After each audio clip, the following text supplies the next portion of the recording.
Enver had risen through the ranks and had become a general and minister of war, while he remained only a lieutenant colonel.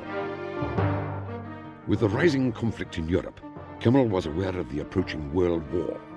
Britain's negligence and refusal to cooperate with the Young Turks, coupled with the infiltration of the Ottoman army by the German military mission, created a rapprochement between the puppet Sultan and the German Kaiser, Wilhelm II.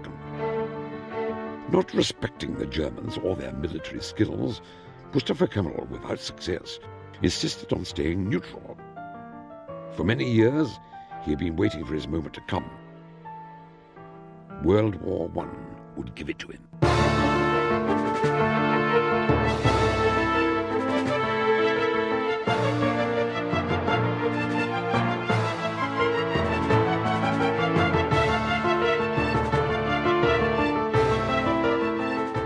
Despite Mustafa Kemal's warnings, the Ottoman Empire entered the war on the side of Germany and the Austro-Hungarian Empire, against the Triple Entente of Great Britain, Russia and France.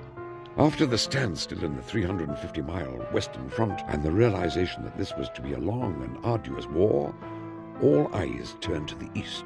The Russians at the end of December 1914 were under great pressure in the Caucasus, and they sent a message asking the French and the British if they could do something to help draw Turkish forces away from the Caucasus. And this was the final catalyst in precipitating what became the Dardanelles and ultimately the Gallipoli campaign. With the strong lobbying of Winston Churchill, on February the 5th, 1915, the British War Committee ordered an attack to force the Dardanelles and capture Istanbul. Only 3 days before, Lieutenant Colonel Mustafa Kemal was posted to the Gallipoli Peninsula in command of the 19th Division. An event going unnoticed at the time was to change the outcome of the whole campaign.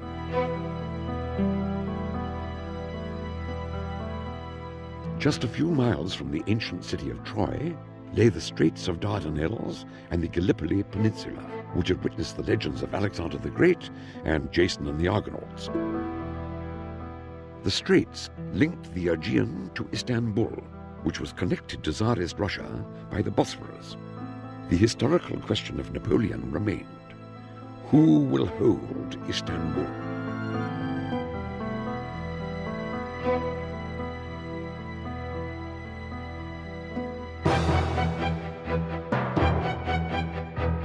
February the 19th, assembling the greatest naval armada witnessed by the Mediterranean, the Allies began their attack on the Dardanelles. Confronted by heavy counterfire from the Turkish forts and mobile guns, the Allies withdrew. After consecutive unsuccessful attacks on February the 25th and in the first week of March, the Allies postponed the operation. Winston Churchill, growing impatient with the resistance, gave orders for a full-scale naval strike.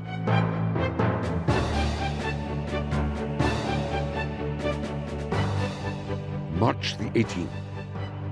Progressing towards the straits in 3 lines, the Allies began a heavy bombardment of the Turkish shores.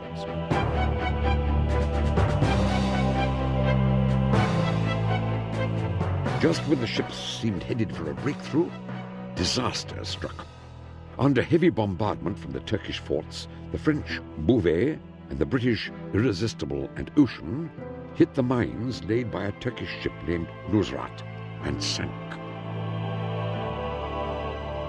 At the end of the battle, 3 ships had been sunk, while 3 others were put out of commission.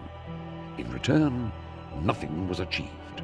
The great, formidable British Navy had suffered an astonishing defeat at the hands of the sick man of Europe. After the British attempt to force the Narrows was set back on the 18th of March, both the naval commander, Admiral John de Robeck, and the military commander, General Sir Ian Hamilton, realised that it would be necessary to make a landing to clear the European shore of the peninsula before the Navy could resume the attempt to sweep the Narrows. Hamilton and his staff immediately began to devise plans for what was to be the greatest, most ambitious amphibious operation in world history until Normandy in World War II.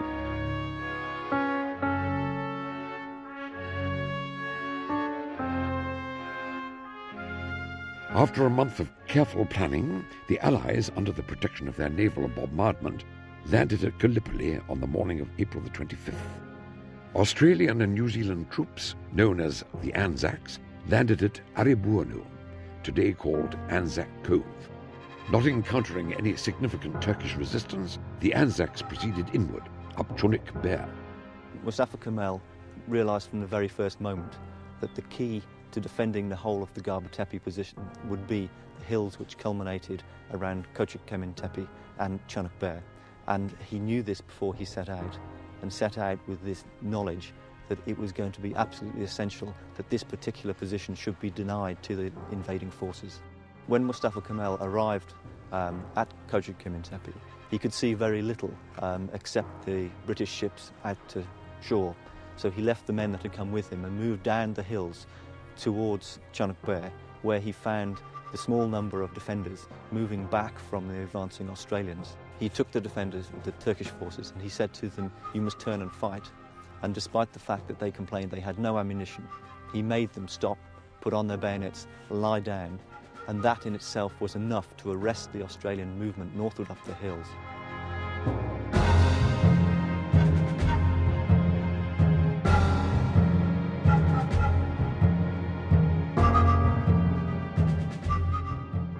While the Anzacs hesitated, Mustafa Kemal's troops reached the area and he engaged them in action, with himself fighting in the forefront.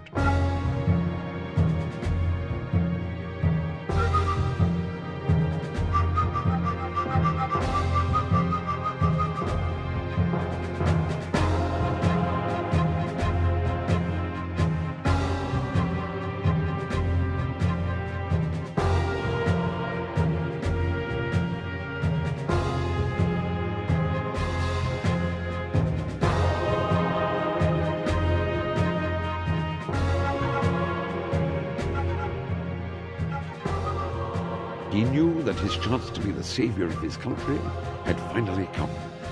He would either prove to the world who Mustafa Kemal was, or would die trying. His fighting, with fanaticism and readiness to die, made his soldiers die on his orders. "I don't order you to fight. I order you to die.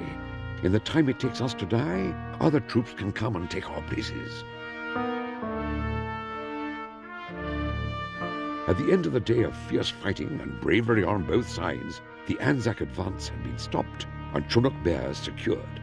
The way that he managed to keep it within Turkish hands on the 25th of April was in fact a defining moment of what took place at Anzac.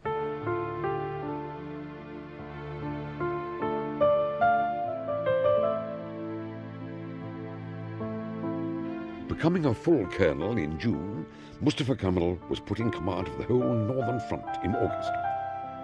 He led a successful attack against the British and stopped their advance in the Suvla region further north.